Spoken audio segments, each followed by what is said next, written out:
I veliki pozdrav ljudi, s vama je Matek, naša klipa radimo zašto je Goku glup. Pustite grupu u opisu videa, hvala na slušajte subami i krenimo u video. Klizim kroz oblake, ja letim, mogu sve. Snaga nosi telo, dušu hrani, puni je. Borimo se, napeto je plamen, guta sve. Goku kao malo je bio poslat na zemlju od strane sionaca. Pre uništenja planete Vegeta je Goku su sionci stavili u brod i poslali na zemlju, u nadi da istrebi zemljene. Tu ga je našao jedan dekica, on se zvao Son Gohan. Goku bio nevjeran dečak, ali kada udario glavom u stenu, postao je izuzetno ljubazan dečak. Jedne noći kada se Goku pretvorio u Azura, to je onaj džinovski majmun, on je bio svog deku Son Gohana. Jedino uspomena na njega je zmajeva koga sa 4 zvezdica. Goku nikada nije išao u školu niti je previše razmišljao o tome.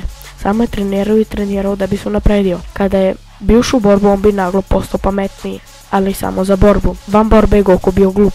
Mogli smo vidjeti neko od epizoda Dragon Balla kada je konačni vrš trenirao Goku i Krilina. Imali su trening gdje su morali da upotrebe svoje znanje. To je Goku predstavljalo veliki problem. Nadam se sviđa klip, ako jeste, lajkujte ga, subite se na kanal da dođemo što pre do tih 200 suba, a mi se vidimo, peace. Klizim kroz oblake, ja letim.